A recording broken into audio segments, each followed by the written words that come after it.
So right after the hospital in Gaza got bombarded, there was this brother who told us about his wife from Syria, who that night she cried a lot, as we all did, and she made lots of dua as she was crying.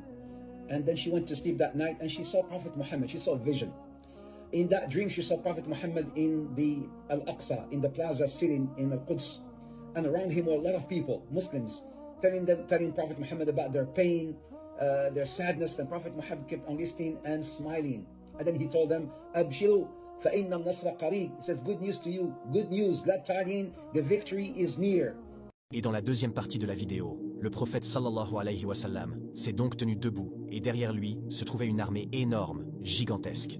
Cette femme, quand elle a raconté le rêve, elle a dit qu'ils étaient énormes, et que leur visage était lumineux. Puis il dit, vous obtiendrez la victoire sur ces gens. Et le prophète sallallahu alayhi wa sallam a dit à l'armée d'envahir ces injustes, et ils le firent, et ils purent les vaincre grâce à la puissance d'Allah, le Tout-Puissant. Puis la femme est allée voir le messager d'Allah sallallahu alayhi wa sallam et lui a dit, es-tu le messager d'Allah? Le prophète sallallahu alayhi wa sallam lui a répondu, il dit, oui, par Allah, je suis le messager d'Allah, et annonce aux musulmans que la victoire est proche. Même pas ce rêve, Allah le Tout-Puissant a déjà fait cette promesse. Et sa promesse est vraie que la victoire est proche, Inch'Allah. Et ne désespérez pas de la miséricorde d'Allah, car seuls les mécréants désespèrent de sa miséricorde. Et Allah sait mieux, qu'Allah vienne en aide à nos frères et sœurs palestiniens. Amin. Au vu des événements actuels, vous pouvez constater l'agitation des eschatologistes, des différentes idéologies que le diable a commandées aux hommes. Même s'il peut y avoir, ici et là, des éléments véridiques, la majorité des propos des eschatologistes sont appuyés sur des prophéties déjà réalisées, mais que le diable reformule en promesses trompeuses dans leur dogme associateur. Aussi vrai que la croyance des gens du judaïsme au temps messianique, déjà réalisée dans le passé, est une hérésie, quand on donne foi à l'Injil et au Coran, de même sont les hérésies, des croyances eschatologiques des différentes sectes forgées sur le dos de ces parts de l'écriture. Iblis le banni est aux manettes de leur point de vue eschatologique, et après les avoir maintenus divisés, il les fera converger dans un faux temps messianique. Le paraître de la réalisation de leur eschatologie respective fait partie de l'embellissement de l'action de ces communautés à leurs propres yeux. Les uns attendent le Mashiach, les autres le retour du Messie, ou encore le Mahdi, et en vérité, qu'il y ait une réalité à ces attentes ou pas, ils attendent tous le même trompeur annoncé de manière différente dans leur système de croyance. Ces choses étant rappelées, j'en viens au sujet de la vidéo, car c'est pour galvaniser ces espérances fruits des promesses du diable banni que les djinns shaitan orchestrent ces visions trompeuses.